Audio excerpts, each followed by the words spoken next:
जो जो सच्चाई के मार्ग पर चलता है वो कठिनाइयों से क्यों गुजरना पड़ता है, और कठिनाइयों को पार करने के बाद भी अपयश का पात्र होता है, वो ऐसा क्यों है महाराज? ये आज की ही नीति नहीं है। सबसे ज़्यादा इस जगत में धर्मात्मा रामचंद्र जी थे, श्री राम, और सबसे ज़्यादा अधर्मात्मा रावण था। परेशानियां किसको आई?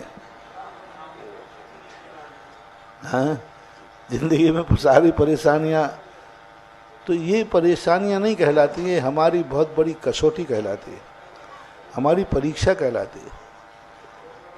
पिक्चर आप लोग देखते होंगे, पूरी पिक्चर में हीरो पूरी पिक्चर में बेचारा पिटता ही रहता है,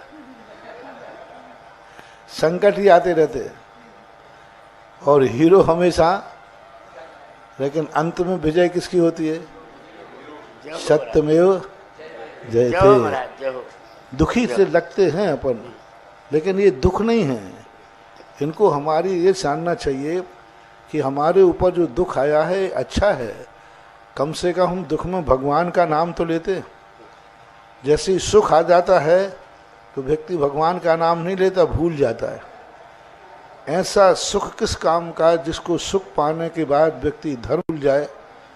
ऐसा धन किस काम का जिस धन पाने के बाद हम धर्म को ही भूल जाए? आपने देखा होगा जो पैसे वाले ज़्यादा हो जाते हैं वो धर्मात्मा रहते हैं कि वैष्णव की तरफ जाते हैं, गलत मार्ग की तरफ जाते हैं। तो ये भगवान भी यही सोचता है, आपका बालक है, विश्वसनीय है, आप उसको खुली तिजोरी की चाबी क्यों नहीं देते हो? क्योंकि वो फिर उसको का दुरुपयोग करेगा।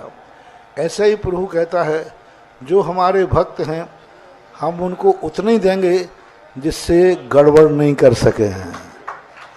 ज़्यादा दे देंगे तो कहीं मेरे भक्त ने शराब पी ली, ज़्यादा दे दें तो मेरा भक्त कहीं कोई पापाचार करेगा, कुछ गड़बड़ करेगा। इसलिए अपने बेटे को अच्छा पिता उतना ही खर्च देता है जितना खर्च करना है, और ज़्यादा ओवर नहीं देता, कहीं ज़्यादा देने से ये गड़बड़ कर ले तो।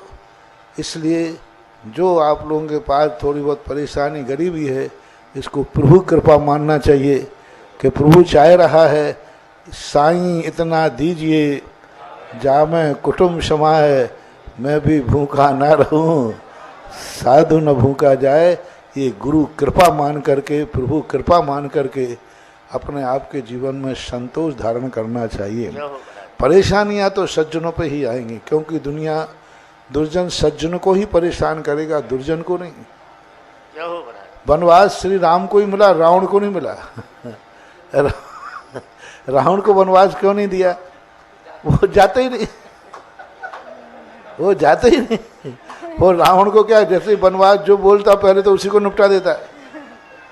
रावण को यदि उसकी माँ वनवास देती तो वो क्या करता है? माँ को ही मार देता है। देखो भाई ने थोड़ा समझाया, विभीषण ने तो क्या किया, भाई को लात मार दी। और हमारे श्री राम ने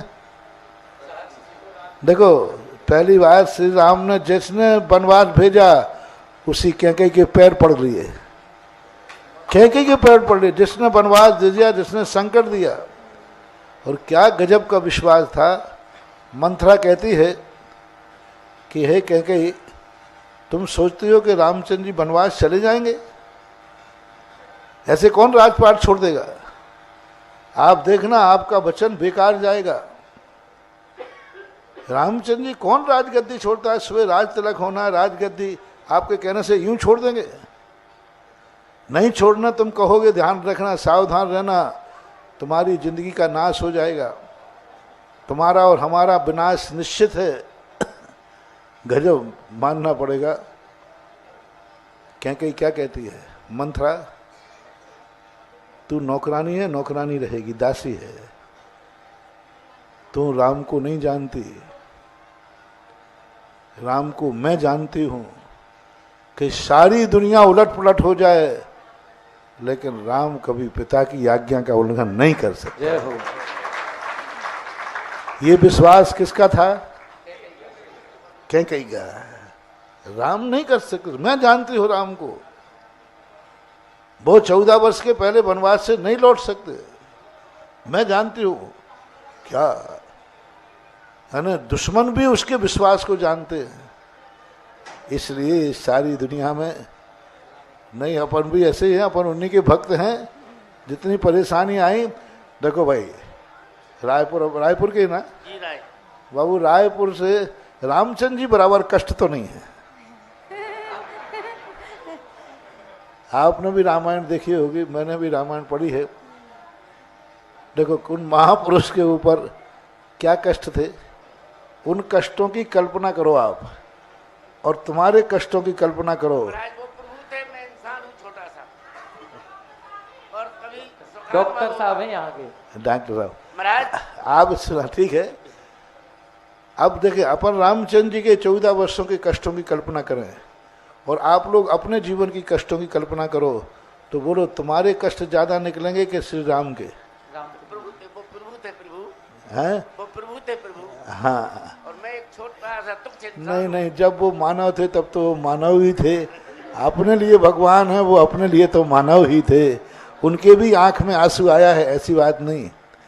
उनकी भी आंख से आंसू निकला है, वो भी रोए हैं, वो भी अपने कष्टों को रोए हैं। और उन कष्टों पर इतने रोए हैं, इतने रोए हैं, इतने रोए हैं, इतने रोए हैं कि एक दिन तो वो कह उठे कि हे विधाता, हे कर्म, तू जीत गया और मैं हार गया। अब मैं जिंदा नहीं रहूँगा।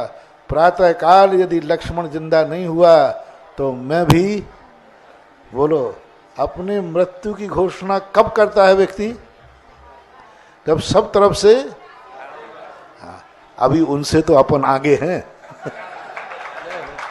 अभी ऐसा मौका नहीं आया है कि अपन कहें कि भगवान अब मैं कल जिंदा नहीं रहूंगा, अपन तो रहेंगे।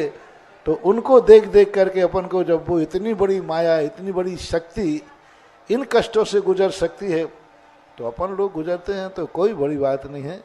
ऐसा जो जिज्ञासा करें श्रीमती